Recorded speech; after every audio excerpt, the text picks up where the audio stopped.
Well, hello everyone. Welcome back. How are you doing? Very good. Glad to be on the corner here today. Do you know that some small groups live streamed the Lewis lecture and watched it together That's so a fun. few weeks ago? It's so fun. And I know that for the last couple of weeks, the corner has had a beautiful LED backdrop because you filmed at the spring intensives. But here we are back in our home of the white pipe and drape. Feels good. Feels good great to be back. And it does feel like this is a unique corner because we're coming to the end of the small group experience. And we're here in June. You can feel it in the city. The city's changing. Summer is coming and small groups are coming to an end. And this is something we've put a lot of thought into as a leadership team, that to strengthen for the health of our leaders and the health of actually the social fabric of the community. Small groups come to an end each year and then launch again in September. And there is a bit of like, oh, that's sad. And we want to give time for you to reflect. So what we'll do is we will share some updates and then we'll give you a bit of a different direction in the conversation today. The weekend of June 7th and 8th is going to be a fun one in the life of our church. June 7th is Serve Day, and there's still room to sign up for different projects happening on that day. You can sign up individually, or you can sign up with others from your small group. And there's different projects that have, room and need. And so if you're not signed up yet, we'd love to have you part of that day. And then June 8th is Pentecost Sunday. And so that represents significant in the life of the Christian calendar. And at the Way, we'll have a morning service, and we will have baptisms at the beach, both in Vancouver and North Van. And then we'll have a special, instead of our regular evening service, we'll have a worship night where we leave space for the person and the work of the Holy Spirit. And if you are a follower of Jesus and have not been baptized, there's still time to either talk to your small group pastor about that, or online you can fill out an interest form, and that will trigger a conversation with one of our pastors to walk with you towards that step of baptism. And come and join us at one of the beaches for these baptisms.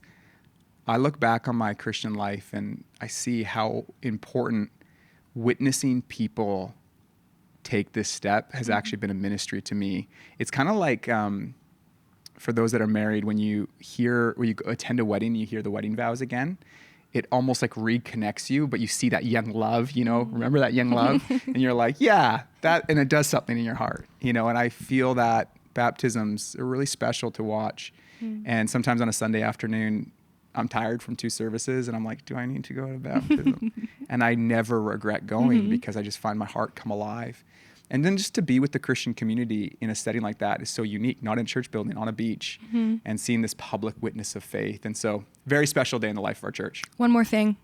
Our teaching team has put together a collection of devotional thoughts through the book of James. And so there is this resource for you to go deeper in the things that we've talked about in small groups and on Sundays throughout James's letter that we'd love to invite you to download online for free. Sweet. So let's talk about what we're going to do for this time. So take some time in the discussion guide to reflect on the Sunday message and anything happening in your life that you want to share about as a small group.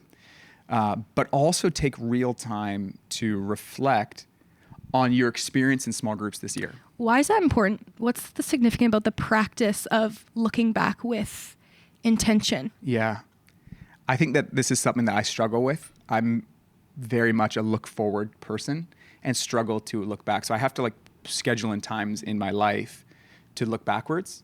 And then once a year, I even take the better part of a full day and I just map the highs and lows from the year before. And a couple of things always happen. Like one is I'm always like, wow, so much has happened this year in my life, around me, and those that I love.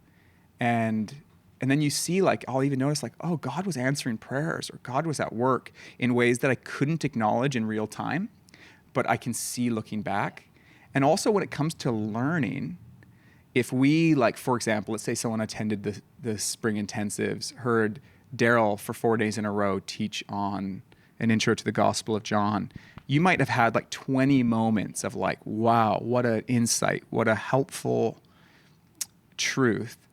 But if you don't pause and actually consolidate those, reflect and name them, it's unlikely that many of them will stick. Something about how we're wired as humans, that to experience something reflect on that experience and talk about it with others allows the best parts of that experience to come alive in our hearts. And interestingly, if it's a traumatic experience, reduce the long-term pain from that. There's something about, in a healthy, safe place, reflecting backwards.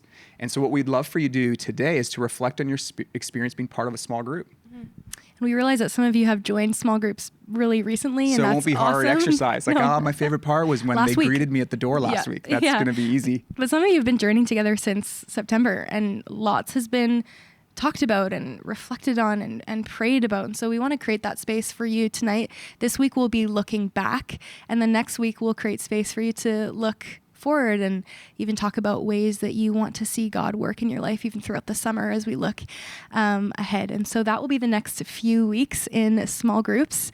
And we're just praying that it's a meaningful time of reflection and discussion and naming things tonight. And we hope it's edifying and encouraging for you. Bye. Tons of love.